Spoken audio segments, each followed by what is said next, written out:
अमृता का फ़ोन आया था। खाना खाते हुए मैंने बताया। Anything special? उसके पापा ने पूछा। हाँ, स्पेशल ही समझ लीजिए। कल हफ्ते भर के लिए जापान जा रही है। जापान जा रही है? बच्चों को छोड़कर? इनके स्वर में घोर आश्चर्य था। बच्चों को तो पहले से ही छोड़ा हुआ है। जापान जाए या जर्मनी, क्या फ़र्क पड़ता है। फ़ोन तो यह बताने के लिए किया था कि इस वीकेंड पर बच्चों को नहीं ले जा सकेंगे। क्यों, कार्तिक भी जा रहा है क्या? वो तो नहीं जा रहा, पर अकेले बच्चों को कैसे संभालेगा। ये थोड़ी देर चुप रहे, फिर बोले। आनंद ठीक ही कहता है। इन लोगों को आप जब तक अपनी जिम्मेदारियों का एहसास नहीं कराएंगे, इन्हें अकल नहीं आएगी। जिम्मेदारी तो खैर बाद की बात है, पर ममता भी तो कोई चीज होती है। बड़े आराम से वहां बैठे बैठे कह दिया कि हफ्ते भर के लिए बाहर जा रही है। क्या एक बार बच्चों को देखने का मन नहीं किया होगा? मैंने तो कहा भी कि यहाँ आ जाओ, घड़ी भर बच्चों के साथ बैठ लो, तो बोली, मम्मी बिल्कुल टाइम नहीं है, सुबह ही निकलना है और अभी मेरी सारी पैकिंग बाकी है। पता नहीं आजकल की लड़कियों को क्या हो गया है। माया मोह इन्हें कुछ व्यापता ही नहीं, करियर के पीछे मरी जाती हैं। इससे तो अच्छा था इसे बीए एमए करवाकर शादी कर देती। अब कह रही हूँ, उस वक्त तो उसके करियर को लेकर तुम ऊंचे सपने देखती थी, उसकी उपलब्धियों पर फूली नहीं समाती थी। पता है, बहन की गृहस्थी का हश्र देखकर ही आनंद ने निर्णय लिया था कि मुझे प्योरली हाउसवाइफ चाहिए, सिर्फ ग्रेजुएट भी चलेगी। सच, फर्स्ट क्लास एमएससी है नेहा, पर घर में ही खुश है। ऐश्वर्या के जन्म के बाद तो उसकी दुनिया और भी छोटी हो गई है। घड़ी ने 10 बजाए तब जाकर होश आया कि हम लोग 45 मिनट से खाने की मेज पर बैठे हुए हैं। खाना तो कब का खत्म हो गया था, पर हमारी बातें, हमारा बिसूरना खत्म नहीं हो रहा था। मैंने टेबल समेटा, खाना उठाकर फ्रिज में रखा, पानी की बोतलें भरी, फिर गैस पर दूध चढ़ाकर ताला डालने चली गई। गेट बंद करके बच्चों की बॉटल्स भरी। 10 बजे उन्हें आखिरी फीड देती हूँ, नींद में ही अच्छे से पी लेते हैं। फिर दोनों को सूसू करवाकर सुला दिया। उनकी कॉट के पास खड़े होकर देर तक उन्हें निर्निमेष देखती रही। इतने प्यारे बच्चे हैं, पता नहीं माँ इन्हें देखे बिना कैसे रह लेती है। शादी के 5 साल तक जब घर में किलकारी नहीं गूंजी, तो अमृता कार्तिक समेत हम सब हताश हो चले थे। फिर मैंने ही पहल की और उसे लेकर पता नहीं कितने डॉक्टरों की खाक छानी, कितना महंगा इलाज करवाया, कितनी मनोतियाँ मानी, तब जाकर भगवान ने यह सौगात दी थी। जब पहली बार सोनोग्राफी में पता चला कि ट्विंस हैं, तो मुझे बहुत चिंता हो गई थी। एक बच्चा पालना ही आफत है, नौकरी के साथ यह लड़की 2-2 बच्चों को कैसे संभालेगी। उन दिनों उसकी सास भी बड़ी बहू की दूसरी जचकी के लिए अमेरिका गई हुई थी। तब यह पता नहीं था कि बच्चे तो मुझे ही पालने हैं। अमृता को कोई फर्क नहीं पड़ेगा, उसने तो 1 महीने बाद ही ऊपर का दूध शुरू कर दिया था। मैंने भी सोचा ठीक है, 2 महीने बाद उसे ऑफिस जाना पड़ेगा, बच्चों को फीड कैसे करा पाएगी। 1 महीना वह मेरे यहाँ से ही ऑफिस जाती रही। इस दौरान उसने अपना दूध देना एकदम ही बंद कर दिया। 3 महीने बाद बोली, मम्मी अब मैं अपने घर जाऊंगी, यहाँ से ऑफिस बहुत दूर पड़ता है, कार्तिक भी परेशान हो रहे हैं। पहले आया वगैरह का इंतजाम तो कर लो, अपनी सास को भी बुला लो। अब तो रेखा की बच्ची भी साल भर से ऊपर की हो गई है। नहीं मम्मी, बच्चे तो यहीं रहेंगे, तुम्हारी तरह मैं उन्हें देख नहीं पाऊंगी। यहाँ रहेंगे तो मैं निश्चिंत रहूंगी, वीकेंड पे हम लोग आ जाया करेंगे। मैंने सोचा अपने बच्चे कौन इस तरह छोड़ता है, महीने 2 महीने में खुद ही आकर ले जाएगी। पर कहाँ, बच्चे 2 साल के हो चले हैं, पर वही साप्ताहिक कार्यक्रम चल रहा है। हाँ, कार्तिक की जिद पर एक फर्क जरूर पड़ा है।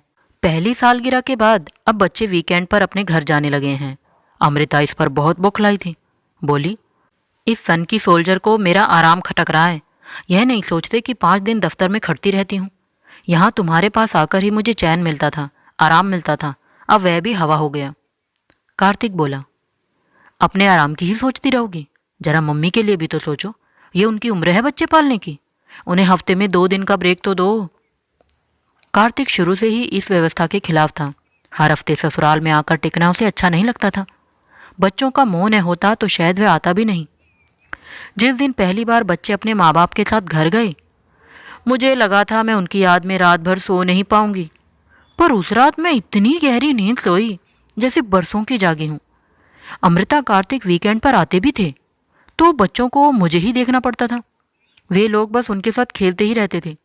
बच्चों के काम के साथ मुझे बेटी दामाद के खाने पीने का सरंजाम भी करना पड़ता था। कल को उन्हें ऐसा न लगे कि हमेशा आने से हमारा मान कम हो गया है। मम्मी बोर हो गई है। शायद इसलिए उस रात मैं सारी चिंताओं से मुक्त होकर घोड़े बेचकर सोई थी। कार्तिक ठीक कहता है, अब मेरी उम्र बच्चे पालने की नहीं है। जब अपने बच्चे पालते हैं तो शरीर में शक्ति होती है, मन में उमंग होती है। नाती पोतों को थोड़ी देर को खिलाना और बात है, पर माँ बनकर पालना बहुत मुश्किल है। यह मुश्किल काम मैं साल भर से कर रही थी। एक नहीं दो दो बच्चों की सार संभाल कर रही थी, इसलिए बेहद थक गई थी। अब तो यही हाल है कि सोमवार से ही शुक्रवार की प्रतीक्षा करने लगती हूँ। उन 2 रातों की नींद और 2 दिनों का आराम मेरे लिए बहुत महत्वपूर्ण हो गया है। बेटी की बरसों बाद गोद भरी थी, यह खुशी की बात थी। बच्चे भी बहुत प्यारे थे, पर मेरी क्षमता की भी एक सीमा थी। बच्चों के जन्म के 8 महीने बाद ही उनके नाना जी रिटायर हो गए थे। नौकरों चाकरों की थोड़ी सी सुविधा थी जो खत्म हो गई थी। अब दफ्तर का पुराना चपरासी सुबह शाम खाना बना दिया करता था। झाड़ू पोंछा बर्तन कपड़े के लिए मेहरी लगी हुई थी। बच्चों के लिए मुझे दिन भर की आया भी रखनी पड़ी, जो मेरा काम काफी हल्का कर देती थी। मैं इन दिनों आतुरता से शुक्रवार की प्रतीक्षा करने लगी थी, पर इस बार उस पर तुषारापात हो गया। मुझे एक अजीब सी थकान ने घेर लिया और मैं बेवजह चिड़चिड़ाने लगी। एक बार तो मेरे मुंह से निकल ही गया, बच्चों की दादी भाग्यवान है, अमेरिका में मजे कर रही है, यहाँ हम परेशानियों से जूझ रहे हैं। बच्चों की दादी को दोष मत दो, ये बोले। कार्तिक तो कब से उन्हें बुलाने की जिद कर रहा है। उसने अमृता से कहा भी कि तुम महीना 15 दिन की छुट्टी लेकर बच्चों के पास रहो, माँ को उनका टाइम टेबल समझा दो, तब तक बच्चे भी माँ से हिल जाएंगे। तो तुम्हारी बेटी ने क्या जवाब दिया जानती हो? बोली कि मुझे अपने बच्चों को गंवार नहीं बनाना। क्या बात करते हैं? कार्तिक से पूछ लो। वह कह रहा था कि पापा जी, हम आपको कहाँ से गंवार लगते हैं? मैं इंजीनियर हूँ, बड़े भैया डॉक्टर हैं और अमेरिका में इतनी अच्छी प्रैक्टिस कर रहे हैं। दीदी मेरी MA PhD हैं और हम सबको इसी माँ ने पाला है। पिता नहीं थे, पर उनकी कमी कभी महसूस नहीं होने दी। खुद ज़्यादा पढ़ी लिखी नहीं थी, पर हमारी शिक्षा दीक्षा में कोई कोर कसर नहीं छोड़ी। पूरी चौकसी बरती, अच्छे संस्कार दिए, नहीं तो बिना बाप के रहीलजादों को बिगड़ते क्या देर लगती है। ठीक कहा उसने, पर यह लड़की इतनी बेवकूफ़ होगी मैंने कभी नहीं सोचा था। कार्तिक तो इतना शर्मिंदा हो रहा था। बोला, पापा जी, हम लोग आप पर भी अन्याय कर रहे हैं और बच्चों पर भी। इस उम्र में आपको यह भारी जिम्मेदारी दे दी है, उधर बच्चों को हम उनका घर उनका हक नहीं दे पा रहे हैं। अपने लवकुश को देखने के लिए माँ अलग फड़फड़ा रही है, पर क्या करूं, अमृता की जिद के आगे मजबूर हूं। सच, अमृता पर इतना गुस्सा आया कि सामने होती तो मैं उसकी अच्छी खबर लेती। गुरुवार की सुबह निकलने से पहले उनका फ़ोन आ गया, फिर मुंबई पहुंचने पर भी आया। प्लेन आधी रात को है, पर तुम चिंता मत करना, कार्तिक साथ है, बच्चों से बात करना चाह रही थी। मैंने रिसीवर हाथ में दिया, पर वे खिलौने की तरह उससे खेलने लगे। खिलौने वाले टेलीफोन पर हेलो हेलो करते रहते हैं, पर सचमुच का फ़ोन उन्हें समझ में नहीं आया। हार कर उसने बंद कर दिया। ब्रेकफास्ट के समय मैंने इनसे कहा, सुनिए, एक प्रॉब्लम आ गई है। कैसी प्रॉब्लम? शनिवार को मेरी किटी है, क्या करूं? मना करवा दूं? इस बार कोई और ले लेगा। नहीं, ऐसा मत करो, साल में एक बार टर्न आता है, अच्छा नहीं लगेगा। ऐसा करो, उस दिन छाया की छुट्टी कैंसिल कर दो। छाया से तो मैंने पहले ही कह रखा है, दिन भर यहाँ रहकर मेरा हाथ बटाएगी, बलराम भी रहेगा, इसलिए मैंने सेकंड सैटरडे चुना था कि उसकी ऑफिस की छुट्टी रहेगी।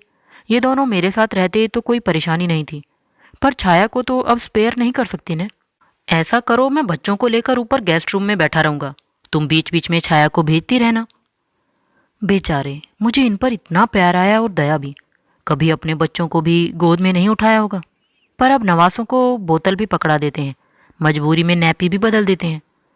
लोग कहते हैं मूल से सूद प्यारा होता है, पर मैं इन्हें जानती हूँ, ये सिर्फ कर्तव्य भावना से, मेरी मदद करने के लिहाज से ही ये सब करते हैं। तुम्हारी किट्टी तो जैसे तैसे हो जाएगी, पर संडे क्लब का क्या होगा? अरे हाँ, इस बार तो फैमिली गेट टुगेदर है ना, मैं तो इन लोगों के साथ नहीं आ पाऊंगी, आप चले जाना।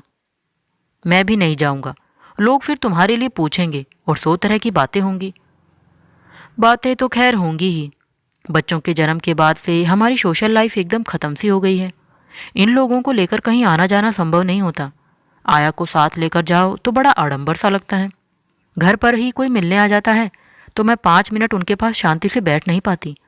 लोग अक्सर शाम को ही आते हैं और शाम को छाया घर चली जाती है, भूख से और कभी नींद से। बच्चे शाम को खिनखिन करते रहते हैं। मैंने तो सबसे कह रखा है कि मेरे यहाँ आना हो तो शनिवार रविवार को ही आइए। यही 2 दिन होते हैं जब हम एक आध सोशल कॉल निपटाते हैं, शॉपिंग करते हैं या कभी कभार पिक्चर देख लेते हैं।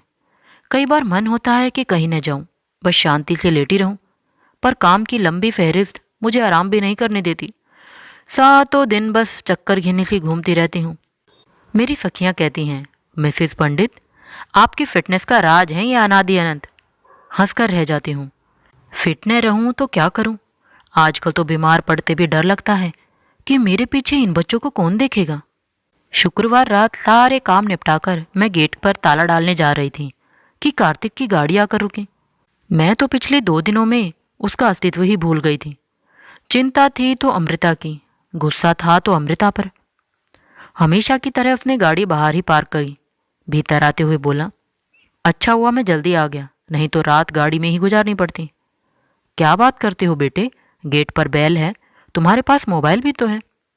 दरअसल उससे बात करते हुए मैं मन ही मन जायजा ले रही थी कि फ्रिज में क्या क्या रखा है, आटा बना हुआ है कि नहीं।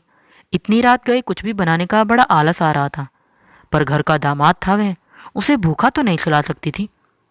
मैं किचन में जाने लगी तो उसने पीछे से पुकार कर कहा, मम्मी जी प्लीज़ किचन में मत जाइए, मैं खाना खा कर आया हूँ। ये तो गलत बात है भाई, हर बार यहीं तो खाते हो, फिर आज ऐसा क्यों? फ़ोन कर देते तो हम रुके रहते। आपने भी तो फ़ोन नहीं किया। दरअसल आपने मुझे एक्सपेक्ट ही नहीं किया था। आपका सारा कंसर्न अपनी बेटी के लिए है, इस गरीब को कौन याद करता है। मुझे बहुत शर्म आई। वह ठीक ही कह रहा था। मुझे एक बार भी उसका ख्याल ही नहीं आया था। यह भी नहीं सोचा कि घर पर अकेला बोर हो रहा होगा। अपने को बचाते हुए मैंने कहा, सच बताऊं, मैं तुम दोनों को अलग अलग सोच ही नहीं सकती। दिमाग में यही रहा कि तुम दोनों गए हो। पापा जी, कैन यू बिलीव इट? ये हंस दिए। मुंबई तक तो गए ही थे न, लौटने की तो हमें खबर ही नहीं मिली। मैं तो सुबह ही लौट आया था, मेरी छुट्टी थोड़ी ही थी। फिर मुझसे पूछा, चुन्नू मुन्नू सो गए क्या? वे तो 9 बजे ही सो जाते हैं। जगा दूं तो नाराज तो नहीं होंगी? परेशान करेंगी तो मैं संभाल लूंगा। तब तक आप कॉफ़ी बना लीजिए प्लीज़। कॉफ़ी बनाकर लाई तब तक ड्राइंग रूम में खिलौनों का ढेर लग गया था। दोनों बच्चे कार्तिक की गोद में चढ़े हुए थे, एकदम खुश और चुस्त। नींद का कहीं नामो निशान नहीं था। अरे अब तो ये पूरा वाक्य बोलने लगे हैं, कार्तिक ने खुश होकर कहा। मैं जब भी आता हूँ इनके शब्दकोश में 2-4 शब्दों की बढ़ोतरी ही पाता हूँ। 2-4 महीने और रुक जाओ, फिर तो किसी को बोलने ही नहीं देंगे। कार्तिक मजे से कारपेट पर पसर कर बैठा था। बच्चे उसे खूंद रहे थे, प्यार कर रहे थे और वह उनके अत्याचारों का आनंद ले रहा था। समझ गई कि बच्चों के लिए ही वह इतनी रात गए भागा भागा आया है। कोई और होता तो दिन की भागम भाग के बाद घर पर सो रहता। उनकी बाल लीलाओं को देखना अच्छा लग रहा था, पर मेरी पलकें झपकने लगी थी। ये तो कब से सोने चले गए थे। मैंने क्षमा याचना के स्वर में कहा, कार्तिक, मैं सोने जा रही हूँ। तुम्हारे चुन्नू मुन्नू सोने लगे तो मुझे जगा लेना। आपको क्यों जगाऊंगा? बच्चे मेरे पास सोएंगे। अरे गिरगिरा जाएंगे। वैसे उनकी कॉट भी अब छोटी पड़ने लगी है, पर 2 के लायक तो कमरे में जगह ही नहीं है। आप चिंता मत कीजिए, मैं तकिए वगैरह लगा लूँगा, आप बस रबर बिछा दीजिएगा। सुबह चाय पीते हुए उसने कहा, मम्मी जी, कल रात यहाँ आते हुए मुझे बड़ा संकोच हो रहा था, पर बच्चों की याद मुझे खींच लाई। पर उससे भी बड़ा कारण यह था कि मैं आपको रिलीज़ करना चाहता था। मुझे मालूम है आपके पास यही 2 दिन होते हैं जब आप अपना कोई प्रोग्राम बनाती हैं, तो मेरा कहना है आप निसंकोच अपना प्रोग्राम फॉलो कीजिए। घर की बिल्कुल भी चिंता मत कीजिए, बाहर के सारे कार्यक्रम निपटा लीजिए। वैसे आज तो कोई बाहर का कार्यक्रम नहीं है, घर पर ही मेरी किटी पार्टी है। ससुर जमाई मिलकर इन शैतानों को देख लोगे तो मैं निश्चिंत हो जाऊंगी। इनकी आप चिंता छोड़ दीजिए, मैं और पापा जी इन्हें लेकर पार्क चले जाएंगे। यहाँ भी कुछ करना हो तो बताइए, आपका ड्राइंग रूम जमा दूँ, चाइनीज़ के लिए सब्जियाँ काट दूँ, सलाद का डेकोरेशन कर दूँ। अरे तुम इन बच्चों को संभाल लोगे, यही बहुत बड़ा काम होगा। पर वह चुप नहीं बैठा। मुझसे अलमारी की चाबी लेकर उसने ड्राइंग रूम की कायाकल्प कर दी। पर्दे, कुशन, कवर्स, टेबल क्लॉथ सब बदल डाले। 2-3 तरह के गुलदान सजा दिए। घर भर की कुर्सियां लाकर करीने से जमा दी, पीतल के शोपीसेस को ब्रासों से चमका दिया, शीशे की अलमारियों को कॉलिंस से साफ किया, किताबें तरतीब से जमा दी। मैंने देखा तो मजा आ गया। इतनी मदद तो कभी अमृता के पापा ने भी नहीं की। मैंने कहा, अमृता ने की थी? इस प्रश्न का मेरे पास कोई उत्तर नहीं था। ड्राइंग रूम से फुर्सत पाकर उसने क्रॉकरी का मुआयना किया, प्लेटें चम्मच गीले कपड़े से पोंछकर टेबल पर जमा दिए, एक छोटी मेज पर गिलासों का एक खूबसूरत फॉर्मेशन बना दिया, 2 धूपदानों में सुगंधित अगरबत्तियां घोंस दी, वॉश बेसिन पर नए नैपकिन्स लटकाए, साबुनदानी का साबुन बदला। मैं तो हैरान थी। कार्तिक, तुम्हें तो लड़की पैदा होना था। वह हंस दिया। माँ के साथ करवाता रहा हूं ना। दीदी की शादी के बाद घर में हम दोनों भूतनाथ ही थे। फिर बड़े भैया भी पढ़ने बाहर चले गए, इसलिए मैं सब सीख गया, सीखना ही पड़ा। 4 बजे बच्चों के पापा और नाना बाहर चले गए। मेरे लिए कोई टेंशन नहीं रहा। मेरी पार्टी बहुत शानदार तरीके से संपन्न हो गई। यूँ तो इन्होंने आश्वासन दिया था कि बच्चों की चिंता मत करो, मैं संभाल लूँगा, पर मुझे इन पर भरोसा नहीं था। कार्तिक के आने से मैं एकदम निश्चिंत हो गई। शाम को लौटते ही उसने कहा, मम्मी जी, रात के खाने का कोई झंझट मत कीजिए। आपकी किट्टी का थोड़ा सा प्रसाद तो बचा ही होगा, बाकी हम ले आए हैं। अब आप एकदम आराम कीजिए। सच, इतना आराम तो मुझे बरसों से नहीं मिला था। कार्तिक ने घर समेटने में भी मेरी बहुत मदद की। सोने से पहले घर अपनी पूर्व स्थिति में था। दूसरे दिन सुबह उसने फिर कहा, आप लोगों का जो भी प्रोग्राम हो आप कीजिए, घर की चिंता मत कीजिए। प्रोग्राम तो ऐसा कुछ नहीं है, शाम को क्लब में फैमिली गैदरिंग है, तुम भी चलो ने। न मम्मी जी, वहाँ मैं बोर हो जाऊँगा, और बच्चे साथ रहे तो आप भी इंजॉय नहीं कर पाएंगी। हम तीनों घर पर ही मस्ती करेंगे। क्यों चुन्नू, ठीक है ना? सो तो देख ही रही हूँ, तुम तीनों को अब चौथे की ज़रूरत ही कहाँ है। इन शैतानों को देखो, कल से तुम्हारे आसपास ही मंडरा रहे हैं। नानी को तो जैसे भूल ही गए हैं। नानी से तो रोज ही मिलते हैं, पापा जी से तो पूरे हफ्ते बाद मुलाकात होती है। मुन्नू, मैं ठीक कह रहा हूँ ने? हफ्ते भर बाद मिलते हैं, फिर भी बच्चे तुमसे कितना हिले हुए हैं। खून की कशिश इसी को तो कहते हैं। खैर, वो कशिश तो होगी ही, पर असल बात यह है कि वहाँ भी वे ज़्यादातर मेरे पास ही रहते हैं, इसलिए दोस्ती गहरी है। क्यों, मम्मी से नहीं पटती क्या? अब आप अमृता को तो जानती हैं, उसमें पेशेंस जरा भी नहीं है। अब बच्चे कोई चाबी वाला खिलौना तो नहीं है। उनका अपना मूड होता है, विम्स होती हैं, ज़रूरतें होती हैं। पर अमृता इन बातों को समझती नहीं, बहुत जल्दी इरिटेट हो जाती है। वैसे पिछले दिनों ऑफिस में वर्कलोड भी ज़्यादा था, इसलिए थक भी जाती थी। अच्छा है, इस टूर के बहाने 8-10 दिन अकेली रह लेगी तो थोड़ा रिलैक्स हो जाएगी। जानती हैं, आज दिन में 3 बार फ़ोन करके इन लोगों का हालचाल पूछती रही है। मैंने मन में कहा, अमृता, तुम नहीं जानती कि तुम कितने भाग्यवान हो। ऐसा समझदार और संवेदनशील पति हर किसी को नसीब नहीं होता। क्लब का परिवार सम्मेलन हमेशा की तरह खुशी भी दे गया और उदास भी कर गया। झा साहब को एक कोने में अकेले चुपचाप बैठे देखा तो बरबस मिसिस झा का हंसता हुआ चेहरा याद आ गया। देश पांडे लोग बहुत बुझे बुझे से लगे। दूसरा बेटा भी ऑस्ट्रेलिया चला गया है। बच्चे माँ बाप को भी वहाँ बुला रहे हैं, पर इन लोगों ने साफ कह दिया कि जब तक दोनों साथ हैं कहीं नहीं जाएंगे। बाद में जो अकेला बचेगा उसे ले जाना। मिसिज मलकानी यूएसए से बहू की डिलीवरी करवाकर लौटी है। पोता पाकर बहुत खुश थी। सक्सेना लोग बेटे बहू को लेकर आए थे। नई नवेली सजीली शर्मीली बहू को देखकर आंखें जुड़ा गई। मिसिज अवस्थी बेटी दामाद के साथ आई थी। अवस्थी जी के जाने के बाद पहली बार क्लब आई थी। जानकर अच्छा लगा कि वे धीरे धीरे नॉर्मल होने की कोशिश कर रही हैं। लौटते समय मन इसी तरह हर्ष विषाद में ऊब डूब हो रहा था। मैं अनवरत बोले जा रही थी, ये हमेशा की तरह चुप थे। पता नहीं मुझे सुन भी रहे थे या नहीं। भगवान सोच समझ कर ही जोड़े बनाता है। दोनों ही बोलने वाले हुए तो दीवारों के भी कान फट जाएंगे, और दोनों ही मौन व्रती हुए तो घर में सन्नाटा खिंचाएगा। घर पहुंचकर देखा बच्चे वहीं कारपेट पर सो गए हैं।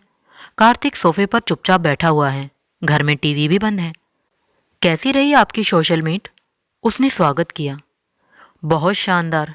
तुम बोर तो नहीं हुए? नहीं, बोर क्यों होने लगा। 9 बजे तक तो ये लोग धमा चौकड़ी मचाते रहे। फिर आपकी मिस वर्ल्ड की सीडी देखता रहा, मजा आ गया। ऐश्वर्या की बात कर रहे हो? अरे ये नेहा और आनंद तो पागल हो गए हैं।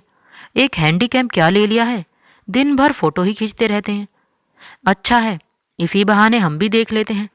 1.5 महीने की लेकर आए थे, उसके बाद देखा ही नहीं। छोटे 2 बच्चों को लेकर उतनी दूर का सफ़र करने की हिम्मत ही नहीं पड़ती।